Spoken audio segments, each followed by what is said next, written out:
کہنے لگے یہ کیا بکواس کی ہے، ذرا سی بات پر تم بیوی کو طلاق دے دو گے، خبردار جب ایک لفظ بھی منہ سے نکالا تم نے۔ لیکن مجھے لگا کہ میرا سب کچھ ٹوٹ کر بکھر گیا۔ میں فوراً اسی حالت میں گھر سے باہر نکل گئی۔ نہ میرے سر پر دوپٹہ تھا، نہ میرے ہاتھ میں کوئی سامان تھا اور نہ ہی احمر تھا۔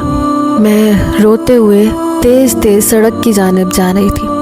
جیسے ہی میں مین روڈ تک پہنچی، میں نے رکشہ لیا اور اپنے گھر چلی گئی۔ مجھے رات کے اس پہر روتے ہوئے دیکھ کر میرے ماں باپ پریشان ہو گئے۔ میرا بھائی مجھ سے وجہ پوچھنے لگا۔ میں اپنے بھائی کے ساتھ لگ کر پھوٹ پھوٹ کر رونے لگی۔ میں نے کہا مجھے روہیل نے طلاق دے دی۔ یہ خبر میرے گھر والوں پر قیامت بن کر ٹوٹی تھی۔ بہت لڑائی جھگڑا ہوا تھا روہیل کے ساتھ میرے بھائی کا۔ اس نے کہا کہ میں نے صرف ایک طلاق دی ہے، اگر تمہاری بہن نے اپنا گھر بسانا ہے تو اسے بولو شرافت سے گھر پر آ جائے، ورنہ 3 مہینے بعد دوسری طلاق بھی دے دوں گا۔ میرا بھائی کہنے لگا کہ میری بہن مجھ پر بوجھ نہیں ہے، جہاں تم نے 1 دی ہے وہاں باقی کی بھی 3 دے دو، لیکن اب وہ تمہارے گھر نہیں آئے گی۔ ہر روز مجھے احمر کی یاد ستاتی تھی۔ 1 سال کا تو تھا وہ، لیکن میں نے دل پر پتھر رکھ لیا، کیونکہ اگر میں اسے اپنے ساتھ لے آتی تو روہیل کو کبھی بھی اپنی غلطی کا احساس نہیں ہوتا۔ کوئی بھی دوسری عورت کسی کا بچہ نہیں پالتی۔ 15 دن ہوئے تھے مجھے میکے میں بیٹھے ہوئے، جب میرے ساس سسر احمر کو ساتھ لے کر آئے۔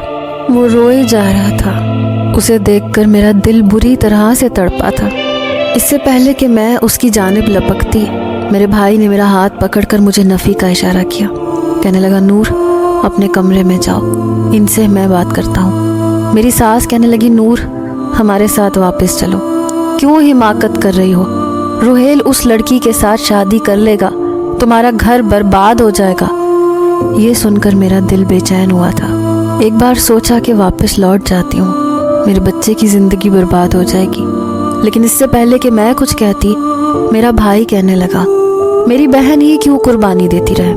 اگر روہیل شادی کر سکتا ہے تو نور کی بھی دوسری شادی ہو سکتی ہے۔ اپنے بیٹے سے کہو باقی کی طلاق بھی دے دے میری بہن کو، میں نور کو اس کے نام پر بٹھائے نہیں رکھوں گا۔ میری ساس رونے لگی، کہنے لگی احمر کی زندگی برباد ہو جائے گی، ماں ہی اولاد کی خاطر قربانی دیتی ہے، مرد تو ایسے شوق پالتے ہی ہیں لیکن وقت کے ساتھ باز آ جاتے ہیں۔ میرے بھائی نے کہا معاف کیجیے گا خالہ جی، لیکن ہمارے معاشرے میں آپ جیسی ماؤں کی ایسی باتوں کی وجہ سے بیٹے بیوی کے ہوتے ہوئے باہر کے شوق پالتے ہیں، کیونکہ ان کی تربیت آپ جیسی مائیں یہ سوچ کر کرتی ہیں کہ لڑکا ہے، اگر ایسے کام شوق میں کر بھی لے تو خیر ہے، کوئی بات نہیں، صبر صرف عورت کا شیوا نہیں ہے، جائیے آپ یہاں سے۔